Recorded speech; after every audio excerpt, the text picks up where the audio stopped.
Bienvenidos al sitio La Voz de los Poetas. Nos encontramos en el auditorio del Museo de Arte Latinoamericano de Buenos Aires, junto a la escritora Victoria Cirlot, especialista en literatura medieval, quien a través de esta conversación nos trasladará a temas de la historia de los caballeros de la mesa redonda, héroes y antihéroes y algunos relatos artúricos.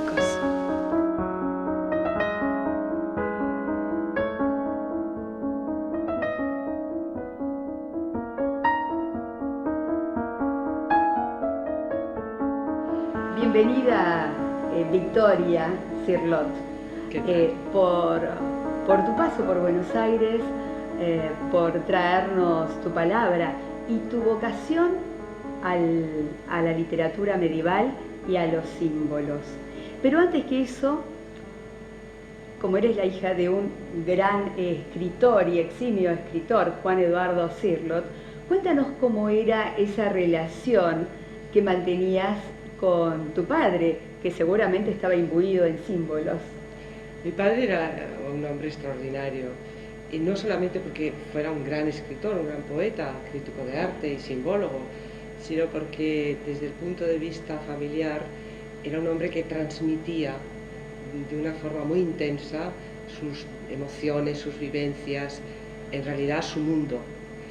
Y esto seguro que nos afectó muchísimo, tanto a mi hermana como a mí, y incidió mucho en nuestra formación y en nuestro desarrollo ulterior. Esto yo creo que es claro.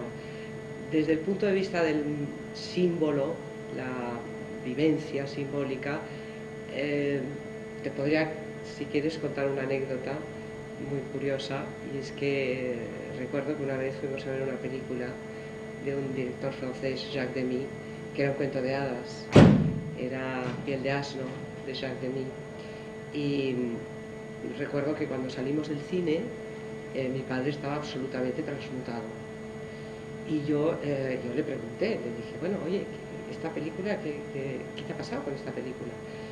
Y porque bueno, Jacques Demy ya lo conocíamos, era un director que a mí me fascinaba, sobre todo por una película que era el de Demoiselle de Rochefort, que era un musical que a mí me dejó absolutamente fascinado y me ha dejado durante toda mi vida, porque adoro esa obra.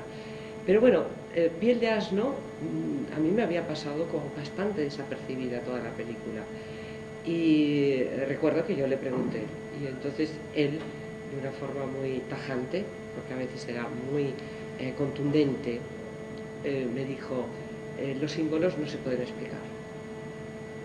Y es que, bueno, Piel de asno es como un cuento, que está absolutamente plagado de símbolos, y ahí estaba esa idea de que la vivencia simbólica es algo, el símbolo es algo que si no es vivido, es imposible transmitir.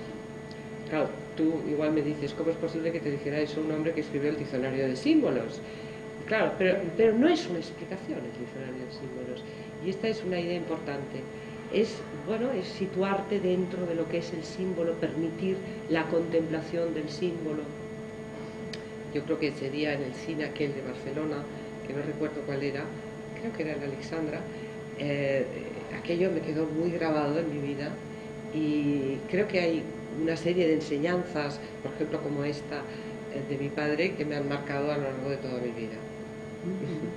Debe haber sido bastante sí, porque en muchos aspectos nunca era un hombre que nunca hacía concesiones, sobre todo con las cosas que consideraba fundamentales, y que de algún modo, en lo que a mí respecta, en lo que él consideraba que tenía que ser mi educación, pues era a veces de una severidad implacable, eso que era un hombre que jamás ponía un castigo, por ejemplo, pero sí esa negativa, por ejemplo, en este caso, de decir, bueno, yo no te voy a explicar la película. Si tú no has vivido lo que transmitía ese cuento, yo no te la puedo explicar. Ahora, ¿cómo se vive? Bueno, te quedas ahí, ¿no? Tirado, pero bueno, esto yo creo que a mí me formó, y creo que muy positivamente. Ahora, tú dices que uno tiene que vivir el símbolo, pero me pregunto también de qué forma uno puede llegar a vivir el símbolo a través de las experiencias de vida. Sí, naturalmente. Encuentras primero me gustaría comenzar con cuándo ha nacido tu amor y tu vocación por la literatura medieval, los temas de los caballeros de la mesa redonda. Bueno, curiosamente yo me formé como medievalista y dentro de la historia de la Edad Media fui incluso discípula de Georges Duby en el Collège de France, porque estuve haciendo el curso con Duby sobre los tres órdenes o el imaginario del feudalismo, pero luego fue cuando Martín de Requer me dirigió la tesis doctoral que eso me desvió inmediatamente al campo literario, porque en principio mi formación fue como historiadora, pero el contacto con Requer es lo que me condujo directamente a la literatura medieval y empecé a dar clase de literaturas románicas en la Universidad de Barcelona, y entonces eso me metió, supuso mi inmersión absoluta dentro de lo que fue el campo de la literatura, que empezó, recuerdo, estaba haciendo la tesis doctoral, que era una tesis doctoral sobre armamento medieval, del cual Requer era un especialista, un gran especialista, y lo hacía a través todo de fuentes indirectas, porque no hay restos arqueológicos en Cataluña sobre armamento, muy pocos hay, pero muy pocos, y entonces lo hacía a través de la obra literaria, de las obras de arte, etc.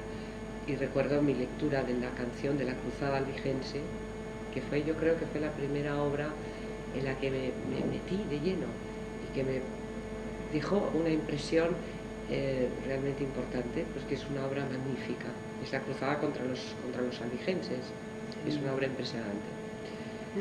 Y ese fue el principio. ¿Y cuál es la relación que encuentras entre la imagen y la palabra? Ese es un tema que a mí me interesa y que justamente ahora en el máster de la Universidad Pompeu Fabra, que es donde doy clase, me ocupo de él, las relaciones entre imagen y texto. Me interesa mucho porque el manuscrito medieval está así compuesto. Como he trabajado con manuscritos medievales, pues siempre me he topado con esa idea de que la obra literaria no está sola, que es como habitualmente nosotros leemos una obra literaria, leemos un texto, por lo general. Mientras que en el mundo medieval el texto siempre está acompañado de miniaturas. Esa combinación siempre me ha interesado mucho. Y creo que porque construyen una totalidad. Parece como si siempre a la palabra le faltara la imagen y como a la palabra siempre le falta un texto. Y esa unión me parece que realmente consigue proporcionarnos una totalidad. Y bueno, como siempre trabajo, por lo general trabajo con manuscritos medievales, pues claro, tengo que ir de la imagen al texto y del texto a la imagen. Y ese es un camino que me gusta mucho. Entonces estás al tanto de las imágenes de los pintores prerrafaelistas, ¿no es cierto? Que sí, según tengo entendido, tenían una vida muy lúgubre, por llamarlo de alguna forma, pero por otro lado trataban de exaltar la idea del Santo Grial.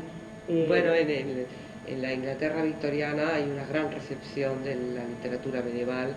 El siglo XIX constituyó un momento de revival absoluto del mundo medieval.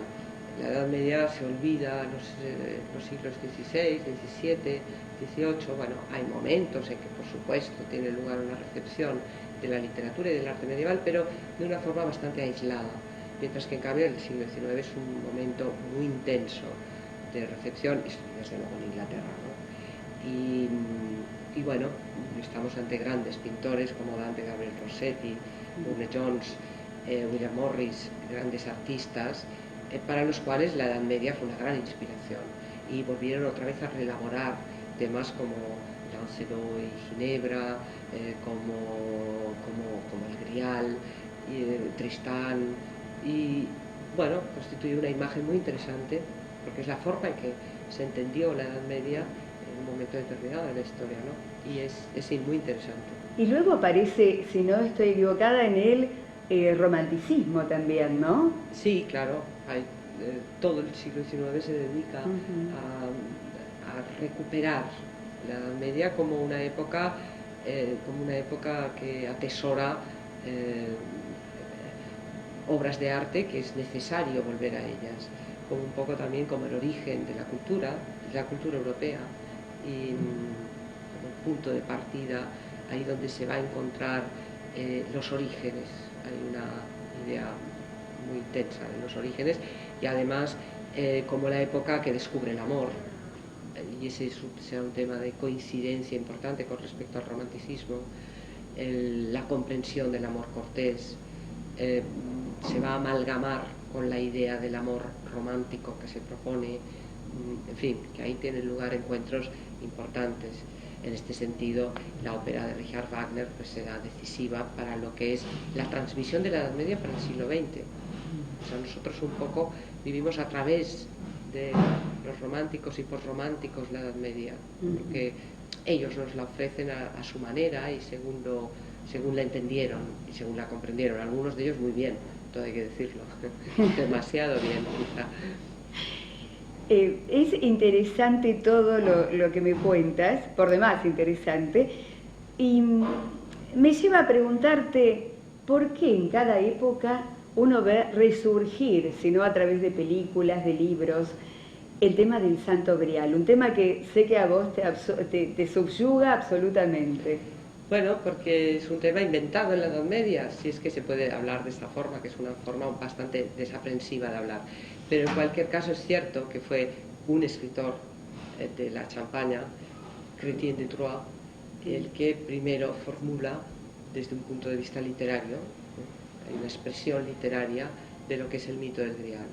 Es el primero que utiliza el concepto Graal, en francés antiguo li Graus, en caso nominativo, en el régimen es le Graal, porque todavía se declina el francés antiguo, y es el primero que le da este significado de sagrado, porque el concepto aludía a un recipiente cualquiera, y está documentado, es un concepto documentado en el área románica, por ejemplo en Cataluña, en los testamentos del siglo XI, ya aparece el término gradalis junto, por ejemplo, a copas. En los testamentos se dejan gradales, que es la palabra latina, que son pues esos recipientes, ¿no?, junto con otros elementos de la vajilla. Tiene un uso, por tanto, absolutamente cotidiano. Y justo antes de Chrétien de Troyes, en un célebre román del siglo XII, que es el román de Alexandre, aparece el término Graal, pero en un sentido también totalmente cotidiano. Dice, vamos a tomarnos esta comida en este Graal que tienes aquí en la mesa. O sea que es realmente un concepto muy que alude a un objeto absolutamente banal y cotidiano. Y es Chrétien, en El cuento del Grial, en 1180, cuando da un vuelco al significado de la palabra y lo hace pasar de ese sentido cotidiano a otro que es absolutamente extraordinario, al convertirlo en un objeto que está dentro de un cortejo precedido por una lanza de cuya punta blanca de hierro sale una gota de sangre roja, y detrás de este joven que lleva la lanza sangrante aparece una doncella hermosísima que lleva un Graal que era de oro y piedras preciosas, y hacían palidecer todas las luces que habían iluminado la sala. Es decir, que la luminosidad es el rasgo característico del objeto, junto al hecho de que está realizado con materiales preciosos.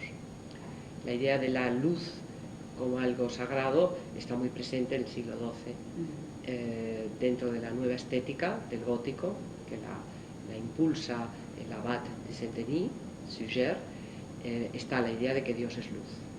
Entonces, claro, esta luminosidad no es cualquier cosa, sino que de inmediato comprendemos que estamos ante algo que no es cualquier cosa, ¿no? Y dentro del propio román de Chrétien de Troyes, al final se habla de que una cosa muy santa es el Grial, se dice. Aunque nunca en Chrétien aparece la expresión el santo Grial. Esto será algo posterior. Chrétien lo deja bastante en la ambigüedad, según a él le gustaba tratar todos los temas, con una gran ambigüedad, con muchos silencios. La obra de Chrétien está llena de elipsis y silencios, y eso quedó para los escritores futuros, los siguientes, las generaciones siguientes a Chrétien, que se esforzaron inmensamente en volver sobre el Grial, explicar el Grial, interpretar el Grial, añadir nuevos contenidos, dar nuevas vueltas. De hecho, pronto se establece esa identificación del grial como cáliz en el que se vierte la sangre de Cristo. Pero es curioso cómo eso no eliminó la polivalencia del símbolo. Y ahí es cuando nos damos cuenta de que estamos en efecto ante un símbolo, porque es imposible reducir el grial a nada, a ningún significado concreto. Siempre se desborda el significado y el simbolismo. Aunque sea el cáliz en que se virtió la sangre de Cristo, es mucho más que eso. Eso no explica, ni siquiera determina lo que es el grial. Claro, es impresionante porque a través del grial podemos hablar de copa, podemos hablar de cáliz, nos podemos trasladar también a la época de Jesucristo, ¿no? Que decían... Sí, claro. Hay un escritor que es Robert de Boron, que fue inmediatamente posterior a Chrétien, escribe hacia el año 1200, y fue Robert de Boron el que construye esa extraña genealogía del grial, que lo podemos llamar así, ¿no? Porque es unirse hacia atrás en busca del origen, y él lo encuentra, lo sitúa en los tiempos de José de Arimatea, como el que desciende el cuerpo de Cristo de la cruz, claro, y recoge su sangre, la sangre que le sale de la herida del costado, después de haber recibido la lanzada de Longinos, según los evangelios, según un evangelio de Mateo.